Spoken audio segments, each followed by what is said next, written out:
Hello friends, कैसे हैं? Welcome back to our YouTube channel Laser Zone 241। इस video में हम लोग स्टार्ट करने वाले हैं कक्षा 10वीं का फिजिक्स, जिसका फर्स्ट चैप्टर है प्रकाश का परावर्तन तथा अपवर्तन।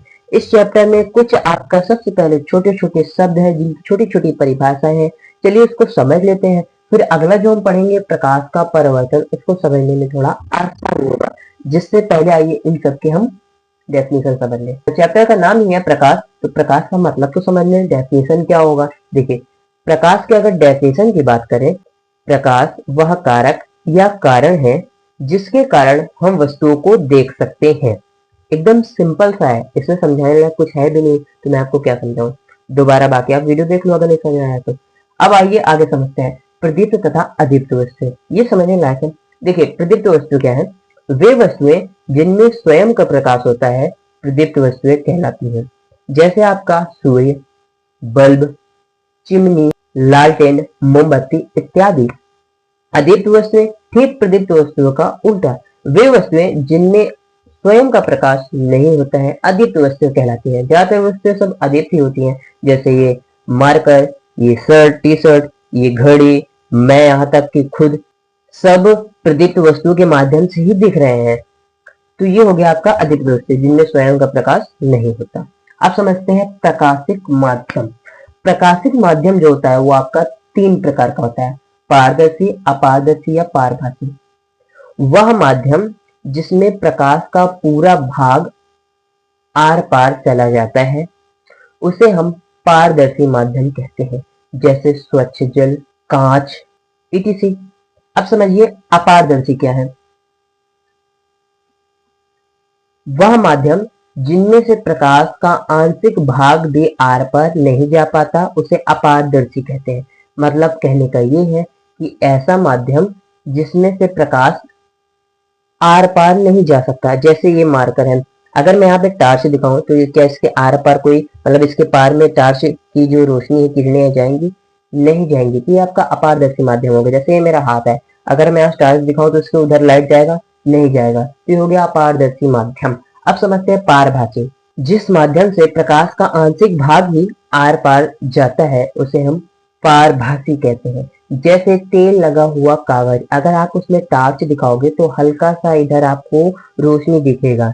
घिसा हुआ कांच, अगर उसमें आप लाइट डालोगे तो हल्का सा आपको इधर रोशनी दिखेगा। ये नहीं कि एकदम ही बैन हो जाएगा, मतलब कि लाइट नहीं आएगा ऐसा। तो ये होते हैं आपके पारभासी, मतलब हल्के हल्के आते हैं लाइट।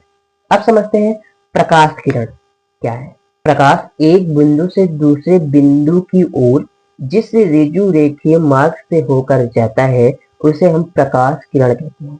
मान लीजिए जैसे ये हमारा प्रकाश यहाँ से स्टार्ट हुआ, यहाँ प्रकाश का स्रोत है कोई, जैसे सूर्य, लालटेन या चिमनी, कुछ भी यहाँ से स्टार्ट हुआ और यहाँ से आपका सीधा चला गया।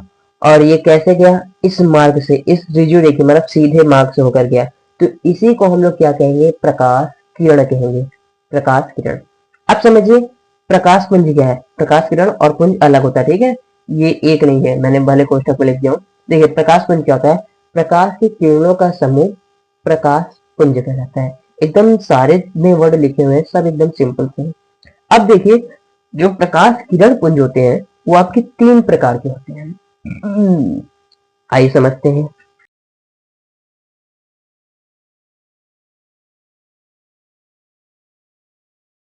अब देखिए, अब ये सारी प्रकाश किरण पुंज क्या है? जब सभी प्रकाश की किरणें एक बिंदु पर मिल रही हो तो उसे अभिसारी प्रकाश किरण पुंज कहते हैं। दूसरी ओर जब किसी एक बिंदु से प्रकाश किरणें फैल रही हो तो उसे अपसारी प्रकाश किरण पुंज कहते हैं। तथा जब प्रकाश किरणें एक दूसरे के समांतर हो तो उन्हें हम समांतर किरण पुंज कहते हैं। सिंपल सा है, अगर नहीं समझ आया है तो वीडियो को आप दोहरा लीजिए। बाकी आप देख ही रहे हैं, अभिसारी में एक बिंदु पर मिलता है, अपसारी में एक बिंदु से फैलता है, समानांतर में तो समानांतर ही रहता है। आशा करता हूँ आपको ये छोटे छोटे डेफिनेशन समझ में आए होंगे। नहीं आए हैं तो आप वीडियो को दोहरा लीजिए। अगले वीडियो में हम समझेंगे कि प्रकाश का परिवर्तन क्या है और उसके कुछ नियम होते हैं, उनको हम जानेंगे। अभी के लिए धन्यवाद, मिलते हैं नेक्स्ट वीडियो में।